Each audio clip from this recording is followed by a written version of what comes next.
La tengo en línea a la doctora Pamela Caletti, que es diputada nacional. Pamela, buen día. Jorge Calvo te saluda. Hola, muy buenos días, Jorge. ¿Cómo estás? Aprovecho, Pamela, para preguntarte, vos que sabés mucho del tema, has sido ex fiscal de Estado. Viste que ayer hubo una media sanción que le dio la Cámara de Diputados al proyecto de reforma del Código Procesal Penal. Una reforma que podría haber venido mucho tiempo antes, 20 años demoró en llegar acá, donde, bueno, el tema de la oralidad cobra resonancia. Todavía inclusive la misma Corte de Justicia no se expresó, simplemente a uno conoce por referencia lo que ellos piensan. ¿Cómo se ve eso? ¿Cómo lo ves vos como mujer de derecho y como ex fiscal este tema de esta reforma, donde también tengo entendido que hay varios proyectos en danza? No es solamente el que adoptó por el momento la Cámara de Diputados. Sí, mira, nosotros, en mi caso, mira, estamos en 2025. Yo fui ministra, ¿cómo pasa el tiempo, por Sí. Dios? En 2013, diciembre de 2013 y 2014, y ahí hicimos una reforma muy importante al Código Procesal Penal, y ya han pasado 10 años de eso, 10 y creo, años. sin duda, exactamente, que no está mal cuando uno cambia la normativa, no es que el otro haya fracasado, es lo que tiene que pasar.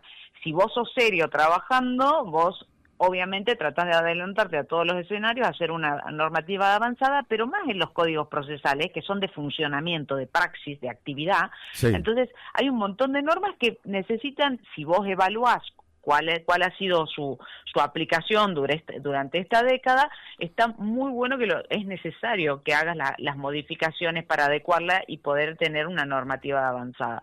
Con lo cual, lo que sí, yo personalmente, cuando fui ministra de Justicia, yo trabajaba en diálogo con la Corte, con el Ministerio Público Fiscal, con la Defensa, con la asesoría, con el Colegio de Abogados. Entonces, recolectaba cuáles eran las inquietudes y las visiones, porque cada uno tiene, la realidad es una, pero, viste, el mapa no es el territorio. Entonces, es la visión que uno tiene sobre eso y en función de eso, las modificaciones. Sé que hubo un proceso de ese tipo, pero sé que también hay un poco de reclamos en ese sentido, en que no habría sido lo suficientemente profundo. La verdad que yo estoy hoy en la normativa nacional, así que no conozco en detalle cuál fue el trabajo con las distintas visiones en ese sentido. Pero me parece que claramente, además, el lugar es la Cámara de Diputados, donde está la mayor representación, ¿no? Sí. Bueno, en esta instancia lo que se busca es introducir el proceso de la oralidad y un esquema adversarial en este nuevo Código Procesal Penal. Es el espíritu del código que ya tenemos, ¿eh? En 2000, cuando yo fui ministra, implementamos, el código establece el sistema adversarial, que a veces algunos huecos en la ley hicieron que la práctica se aferre a la escritura. Los procesos orales tienen que ser orales, tienen que ser públicos. Imagínate que hay un juez que va a resolver sobre tu libertad, digamos, sobre lo que es tu proyecto de vida, claramente, cuando estamos hablando de las personas imputadas. Eso es lo más importante. Totalmente. O sea, los señores que están mirando esto desde el laboratorio jurídico tienen que entender que son personas las que tienen que cumplir la ley. Totalmente. Está destinado a eso. No son expedientes, no son número de causas. Son las personas, hay que explicarles y mirar cuáles son eventualmente las cuestiones más importantes para resaltar, por ejemplo, el tema del tiempo, la celeridad, el proceso y sobre todo las garantías procesales, ¿no? ¿Cómo lo ves? Totalmente, eso? porque si no aparte, porque si vos no haces un proceso ordenado, legal, con garantías procesales, todo lo que has hecho va a ser tirado a la basura, porque después es nulo. Entonces, es fundamental. Hoy el mundo avanza en ese sentido, y creo que también la implementación del juicio por jurados en Salta, que eso implica también hacer algunos retoques en ese sistema procesal. Según lo que yo había conversado con la diputada Socorro Villamayor sobre este proyecto, que trabajó mucho este proyecto, ella había estado en diálogo con los distintos actores de la Corte, del Colegio de Abogados, y eso me pareció muy positivo. Creo que es la forma de encarar una reforma, ¿no? Y tiene que ver mucho también con el consenso, ¿no? Buscar la aprobación, sobre todo de las personas que se dedican al mundo del derecho, como son las colegiaturas. Entonces es importante recabar una opinión. Totalmente. Vos tenés que, no significa que vayas a hacer lo que los otros dicen, pero sí, una opinión. Lo tenés que tener en cuenta. Exactamente. Lo tenés que considerar, tenés que evaluarlo y tenés que también, cuando sos legislador, tenés que sopesar, digamos, la visión desde la matrícula, la visión desde la justicia, la visión desde los fiscales, desde la defensa pública y la visión desde la sociedad, ¿no? Porque los diputados son representantes del pueblo, de los salteños en la Cámara de Diputados. Entonces, es otro su rol, no necesariamente va a legislar tal cual quisiese uno de esos sectores que te nombraba, eso también lo tienen que entender ese sector. Entonces, que la visión que uno tiene que tener como diputado, al margen de la formación técnica o lo que fuera, es una visión mucho más global que tiene que sopesar y hacer un equilibrio en esa visión, ¿no?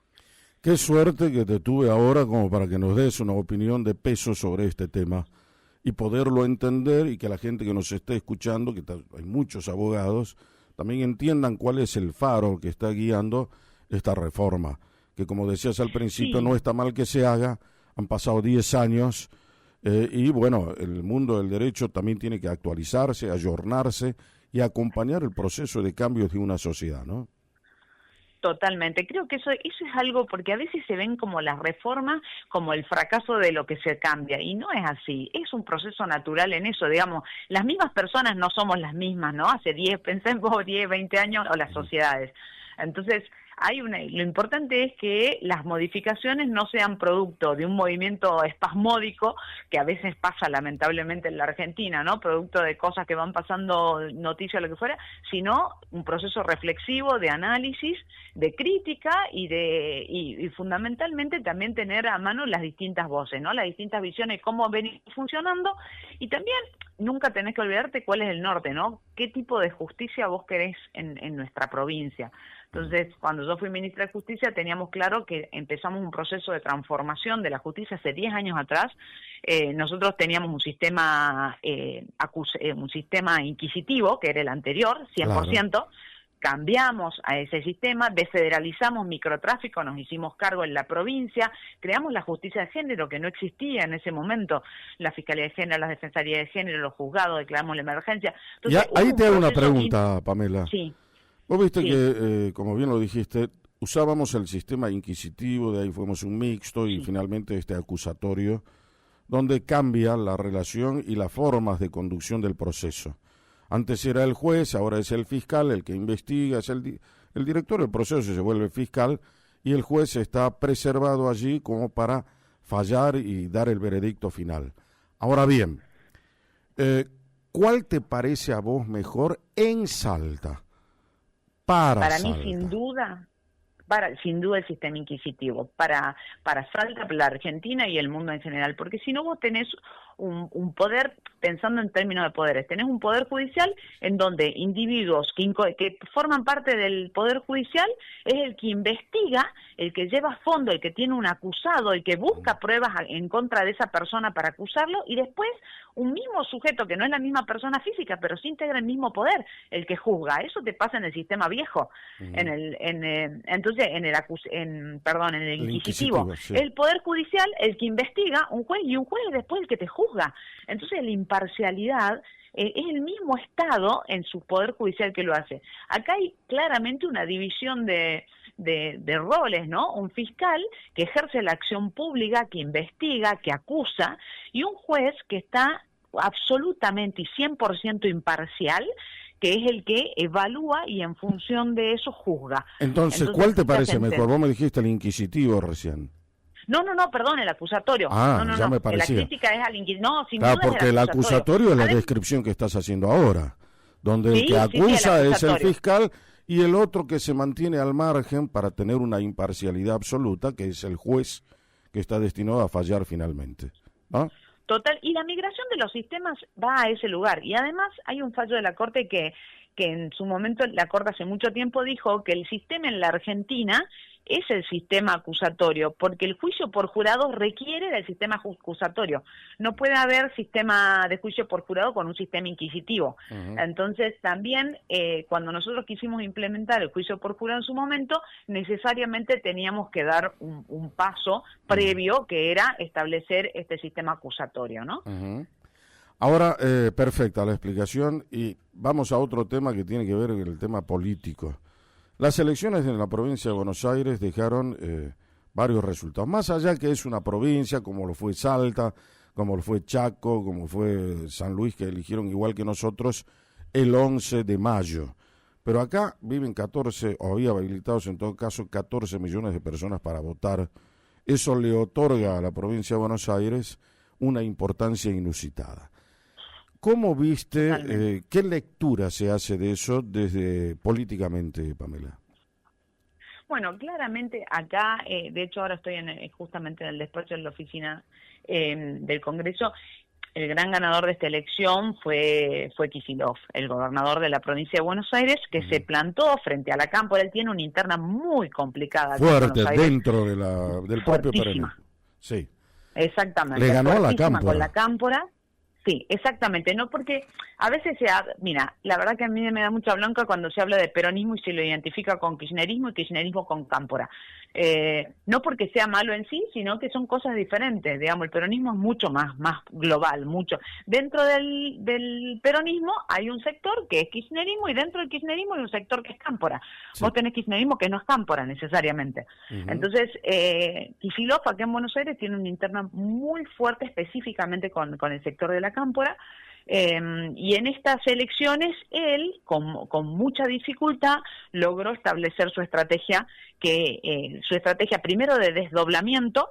Es la primera vez que en la historia que la provincia de Buenos Aires desdobla, y siguió con un sistema de boleta papel de la que veníamos usando. Entonces, y muy criticado por Cristina Fernández de Kirchner, el kirchnerismo. Sí, directamente y específicamente por la Cámpora en territorio, y en ese sentido tuvo un rol muy muy importante de unión y de conciliación Sergio Massa, ¿no? Eso hay que reconocerlo, de acercamiento de las partes. Pero el que, fíjate que ni siquiera, digamos, hubo una felicitación pública por parte del líder de la Cámpora, ni nada de eso a favor del gobernador. Creo que el gran ganador de estas elecciones fue el gobernador de la provincia de Buenos Aires. Sin duda un mensaje de las urnas para este gobierno nacional, que yo digo, les falló la triple H, que le falló humanidad por sobre todas las cosas. Lo vemos en Garrahan, en jubilados, lo vemos en discapacidad, humanidad, humildad. Bueno, lo vemos en el maltrato, en la incitación a la violencia, y finalmente honestidad, que creo que fue la gota que rebalsó el vaso del electorado con las escuchas en la ANLIS, con ver que no queremos violencia en materia de discapacidad, pero la gente de ANLIS y la diputada Orozco se fueron a Dubái 2 semanas después a una jornada sobre accesibilidad y discapacidad con la plata de los contribuyentes. Entonces, aparece el 3% supuestamente para la secretaria general de la presidencia, y si eso no es, aparece el ataque a la libertad de expresión en la Argentina, que eso me parece muy, muy grave, más allá del gobierno, de lo que fuera, ¿no? Me parece que haya una orden judicial que prohíbe a periodistas que puedan publicar información, me parece gravísimo en la Argentina. Y lo más grave es que no haya citado a la reunión de la Comisión de Libertad de Expresión, ¿no? Que la preside que ella. El Congreso de la Nación Argentina, que está presidido por la diputada Orozco, tenga hace un año que no trabajan, un año entero que no trabajan, digamos, que tenga cerrada la Comisión de Libertad de Expresión. Los diputados que integran la comisión se tuvieron que autoconvocar en una oficina del Congreso para poder recibir a periodistas como Jorge Rial ante un ataque tan grave, porque además no es solo que ya es gravísimo los periodistas, no es un ataque contra el periodista, es contra la libertad de expresión y por ende contra la democracia. Entonces siempre el periodismo, la prensa fue como un resguardo del sistema democrático y por lo tanto un resguardo de los argentinos. Me parece que eso no podemos perder de vista. Gobierne quien gobierne, ¿eh? Hoy son ellos o quien sea, me parece que esos son límites que no se pueden sobrepasar, y por eso la verdad que me parece muy importante que las urnas haya despertado, más allá que yo estoy convencida que lamentablemente no se va a traspalar necesariamente a las nacionales este resultado. Eso va a ser así. A mí me encantaría que se traspole un resultado así, pero bueno, eso no creo que ocurra, van a ser diferentes. Ahora, todos estos traspiés que hubo últimamente con el tema de los jubilados, de los discapacitados y tantas otras cosas, yo las atribuí en su momento a la falta de un presupuesto nacional, pero a mí me parece que no puede nunca ningún gobierno, no solamente ninguno, andar sin el rumbo que supone que fija un presupuesto nacional. Ahora, el próximo lunes, el presidente va a hablar en cadena nacional para presentar el presupuesto 2026. ¿Cómo ves eso, Pamela? Yo no les creo nada, la verdad. Si el presidente vino por primera vez en la historia de la Argentina a presentar él un presupuesto acá al Congreso, o sea, acordé, el presupuesto anterior vino él personalmente a presentar al Congreso el presupuesto, y después cuando tuvimos que debatir presupuesto cerraron la comisión y no hubo forma de poder sancionarlo. Entonces, la verdad, si vino él personalmente, ahora que salga él en cadena nacional, yo espero que el único límite, nosotros en el Congreso hemos intentado constantemente, se lo puede dar la gente en las urnas. Y la gente tiene que entender la importancia de tener un presupuesto. No tenemos rumbo, pero no solo para los de adentro, los que vivimos en la Argentina, sino para afuera. ¿Quién va a venir a invertir a Argentina si no tenemos un plan? O sea, hoy el plan es el gobierno y del gobierno es el ajuste y el equilibrio fiscal, pero no tenemos un plan. ¿A dónde vamos? ¿Dónde estamos pero parados? además hay un tema, la peligrosidad de la discrecionalidad. Si yo no tengo un presupuesto, estoy librado a la discrecionalidad del presidente, ¿te das cuenta? Totalmente. ¿Cuál es el plan de gobierno, por ejemplo, para combatir el narcotráfico? ¿Cuál es el plan de gobierno para jubilados? No hay plata, pero no tenemos presupuesto, pero después sí tenemos plata para la CIDE, por ejemplo. Entonces, digo, o hay cosas que son muy graves, porque ya está rayando lo delictivo. Por ejemplo, ICL, el impuesto al combustible, lo estamos pagando todos los argentinos, tiene afectación específica por ley y se lo están quedando, porque no lo están usando en el mantenimiento de las rutas. No. Eso es ilegal. La ley establece que hay un impuesto que pagamos todos los argentinos destinado a determinado fin. ¿A dónde está esa plata? Porque los argentinos sí la pagamos, porque los argentinos seguimos cargando combustible durante todo este tiempo, todo este año. Entonces me parece que el gobierno no está dimensionando la gravedad de sus decisiones, que no puede hacer lo que se le canta, porque existe una constitución y existen leyes, y los argentinos pagamos impuestos, y hay impuestos que tienen afectación específica por ley. Entonces me parece que está cometiendo errores demasiado burdos, y por más que haga una buena elección en octubre, cosa que no creo que vaya a ocurrir, no va a ser la misma de Buenos Aires, porque Buenos Aires en este caso jugaban los intendentes, había un unidad del otro lado de todos los sectores, es una lectura diferente. Pero por más que haga la elección que sea, ¿vos te creés que con este nivel, un gobierno que se sostiene con vetos es insostenible? Es absolutamente insostenible. Un gobierno que viene diciendo que tiene equilibrio fiscal, pero que no computa los intereses y que dice que no está emitiendo, pero está sacando letras del Tesoro y las tasas de interés están en niveles siderales. Entonces, me parece que se le está escapando a la tortuga, definitivamente. Está mirando la macro y sosteniendo una mentira con un dólar supuestamente entre bandas, o una inflación que va subiendo de a poquito porque sigue subiendo la inflación, entonces, pero sosteniendo algo que es insostenible. Entonces, y es tan evidente porque todo el mundo lo dice, quieren ganar en octubre y de ahí, ¿qué es lo que va a pasar? Entonces, a mí realmente me preocupa mucho en la Argentina si el gobierno no empieza a trabajar en esas cuestiones, ¿no? Humanidad, humildad y honestidad. Vinieron supuestamente a sacar a los chorros a la casta y le roban a los discapacitados. ¿Quién sacó la historia de esas 3 H's, vos? Yo no sé, se me ocurrió ahora, ayer, pero... Las 3 H's, está muy bueno. 3H, ¿viste? Como regla, yo generalmente desde que estudio en la facultad siempre le metía reglas memotécnicas porque me para memorizar más fácilmente, ¿no?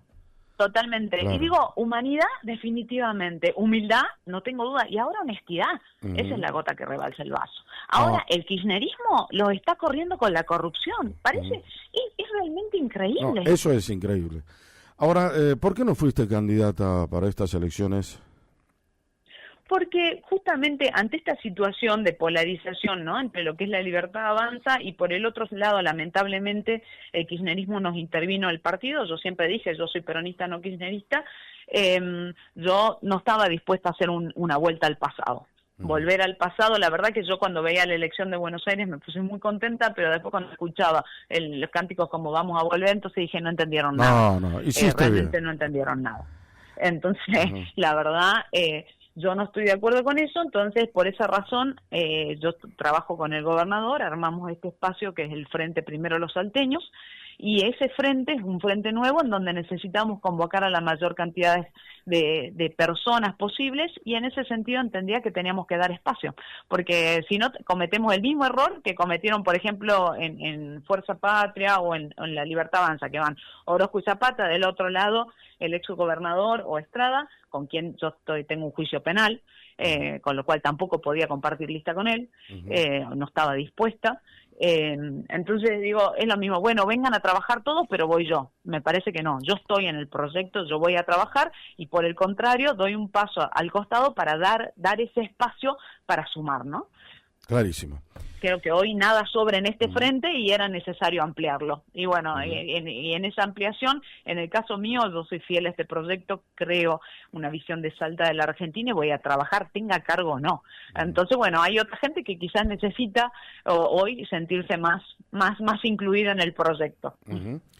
Muy bien, doctora Pamela Caletti, gracias por tu tiempo, como siempre, muy amable. Muchas gracias a vos. Quo Vadis, con Jorge Calvo, periodismo en serio.